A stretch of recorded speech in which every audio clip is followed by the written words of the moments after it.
So tonight, Cronus, now that I've sentenced you, you will face my executioner. And you could say he's a little bit psycho, and he's gonna deal out my brand of justice in a vicious manner, Cronus. Nobody's crazy enough to come out here and play with Cronus. Who? He is the man!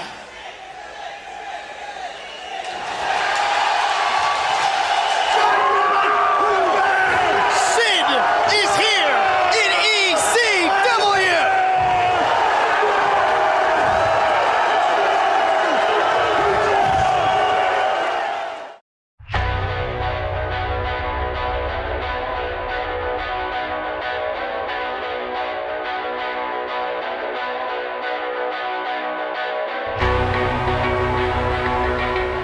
What is happening, fellow extremists? Steve, you know the name, the Bone Crusher, Steve Brown, here with When Geeks Collide once again with another episode of For the Love of Extreme. It's been a while, 3 months to be exact, but whatever. When we last joined you, we were talking about, by we, I mean me, we're talking about Shane Douglas throwing the NWA World Heavyweight Championship to the ground and proclaiming himself the new ECW champion. And then I went on to talk about Shane Douglas. Now, at that time, I originally, for the second episode, wanted to do it about Sid Vicious in ECW. And he actually passed, like, right when that was posted. And I had that podcast recorded, but as in life, shit happens. And I deleted it by mistake. So I'm here now, re-recording it. We're going to talk about Sid Vicious and his very short, but for me, very memorable run in Extreme Championship Wrestling. Before we get there, you do have to kind of talk about Sid. Jacked up, big guy. As a kid, I loved him. As a heel babyface, I was always into Sid. Always one of my favorites. When I wrestle now, like if I do certain moves, I always pin guys the same way Sid did. It's just my thing. He was in WCW, went from WCW to WWF. Main event star in WCW, member of the Four Horsemen. Went to WWF, became a main event heel. Main evented WrestleMania against Hulk Hogan. And then he was there for a short time, quit. Went back to WCW, top guy again, was even on track to win the world title. He had an incident with Arn Anderson. If you don't know what I'm talking about, it involved scissors. And look it up. We're not going to talk about that. Got fired, had to leave, showed up in the World Wrestling Federation as Shawn Michaels' new bodyguard, heading into WrestleMania 11. Day after WrestleMania, Monday Night Raw, he turned on Shawn Michaels, became the new top heel in the company, feuding with Diesel for the World Championship, feuding with Shawn Michaels for the Intercontinental title. I think Razor Ramon as well. They had some matches. Got injured, disappeared, came back to replace Ultimate Warrior in the summer of '96. Few short months later, he was winning the World Championship at Survivor Series, which WWE Vault on YouTube just posted that match last week. You watch it in full. He gets a huge ovation, goes on to have the title, drops it, wins it back, main events WrestleMania again against The Undertaker, sticks around for a couple months, and then he's just gone. Now, I don't recall if he was injured or what, but he disappeared, and I didn't see him. In my Fig Fed, Sid was almost always my world champion, because he's Sid. He's the man. He's the master and the ruler of the world, right? But I digress. He disappeared. He was gone from WWF. Now, occasionally in wrestling magazines, I would see him wrestling on like an indie show or like a small event, which was crazy to think that, you know, this guy's main event in WrestleMania and wrestling in like a banquet hall. Not even, just like a room with a low ceiling. I remember it vividly. He's giving somebody a big boot. Wish I still had the magazine. I don't. But as far as I knew, he was gone. He was in the minor leagues. And then I purchased a magazine for Extreme Championship Wrestling, issue 1. And it has the results from Guilty as Charged, where Sid Vicious returned to the big time, as much as, ECW was the big time, managed by Jeff Jones. And Jeff Jones came out and found John Kronus to be guilty as charged for hitting him with a 450 splash a week before. And then he said he had someone that was vicious and will deal out justice. Sid comes out, huge pop, which is crazy because he would be the guy that you wouldn't think ECW fans would like. Like, he's the WWE, WCW poster boy kind of guy. He comes out, kills Kronus, gives him choke slams, power bombs, choke slam over the rope through a table. Just crazy stuff. Crowd's going insane, and let's just take a second and listen to that. A former WWF World Heavyweight Champion, a man who tore through WCW, a bona fide monster, and as if Sid weren't dangerous enough already, he was contacted and brought into ECW by Judge Jeff Jones. Now, we've all questioned Sid's judgment in the past. Understatement. But is this a disaster waiting to happen or what? Jones is a schmuck. How long until Sid realizes that this kid is nothing but a parasitic putz and a lying leech? Stephen Prazak, just moments after the pay-per-view, found himself in the quarters of Judge Jeff Jones. I would have to say that the live experience of an ECW pay-per-view might even be more intense. You may approach the bench of Judge Jeff Jones. And speaking of pay-per-views, tonight at Guilty as Charged, John Kronus, I sentence you to an execution. And my man who gave you your execution gave you my justice in a swift and vicious fashion. Interesting point you bring up there, because your man and you seem to be on entirely different pages. Steven, have you ever seen two football players smack each other on the ass? Yeah? Have you ever seen two hockey players headbutt each other after they clinch that championship game? Yeah? That's intensity. And that's what we have. When Sid goes into that ring, he is intense. He wants to hurt people. He wants to bend them up and break them. So, for that, I find him guilty as charged. Case dismissed. You may go now.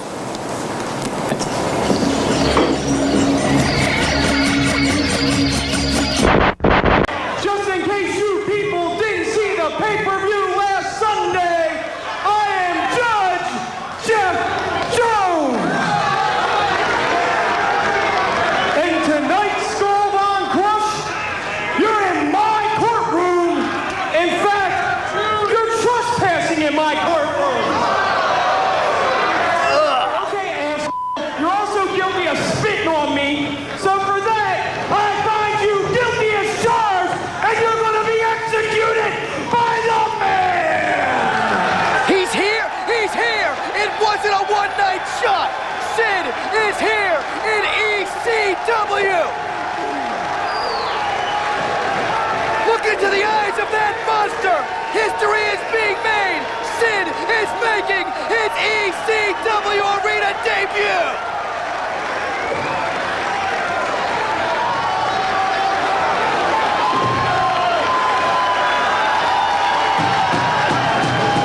There's a boot right to the chest of Skull Von Crush, and down he goes. I mean, don't get me wrong, I have no love for Judge Jeff Jones. But Skull Von Crush Skull Von Crush should have thought better about spitting on the wannabe judge.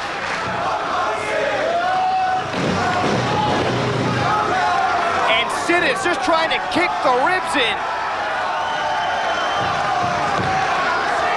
My God, he's huge. He's not 6'8", 6'9", 300 plus pounds.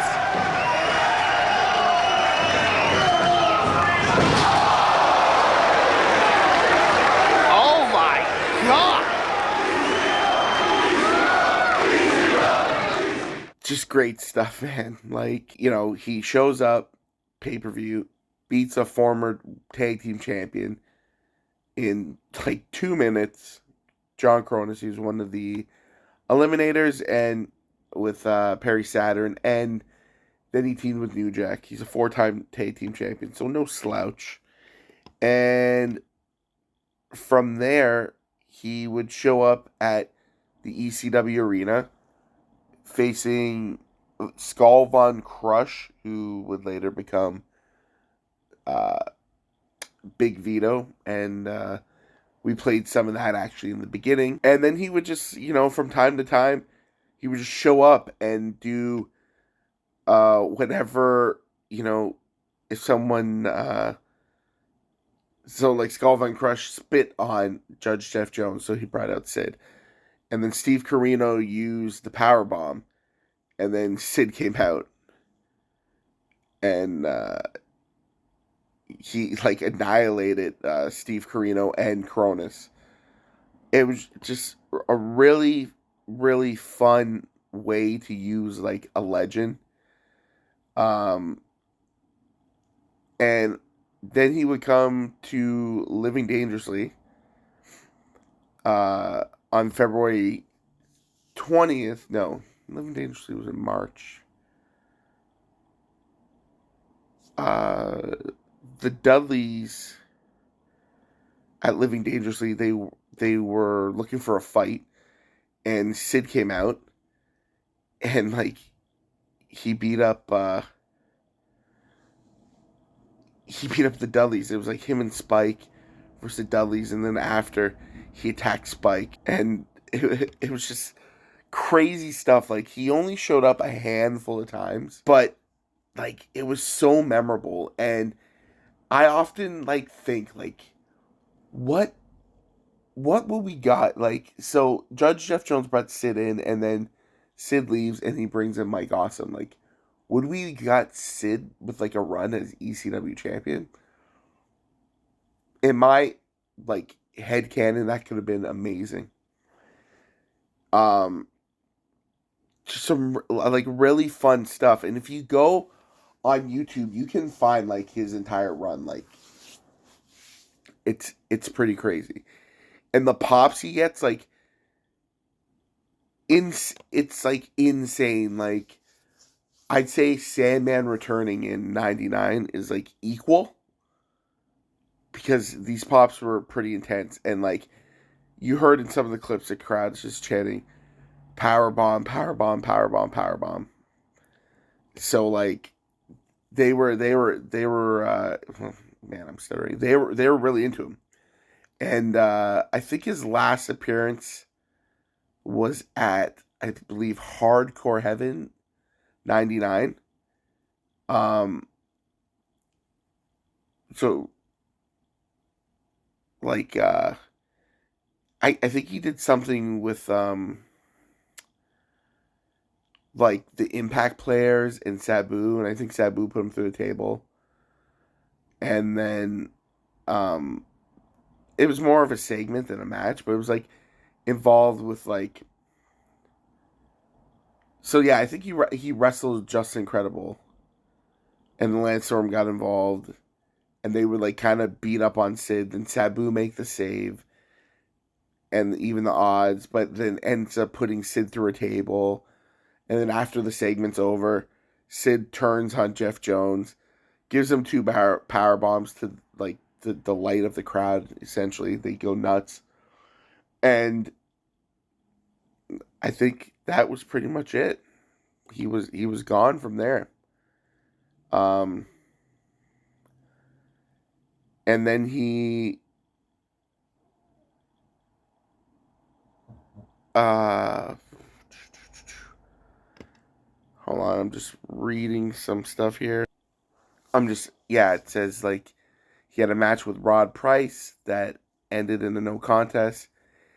He was out the doors of ECW on his way back to World Championship Wrestling. Less than a month after leaving the Land of Extreme, he would interfere in the main event of Great American Bash 99 and would wrestle in the main event of WCW Monday Nitro the very next night. Sid Vicious quickly became one of WCW's top stars as the Millennial Man. So I read that off an article on the Sportster. So check that out. It says Sid could have become the face of ECW, but he went back to work for more money with Ted Turner's promotion. However, Sid had more fun while working in Paul Heyman's Company of Misfits, calling it the second most fun he's had in his wrestling career. The first being his time in Continental Wrestling during the late 80s. So, again, in the wrestling, what if Sid Vicious stayed? It could have been incredible.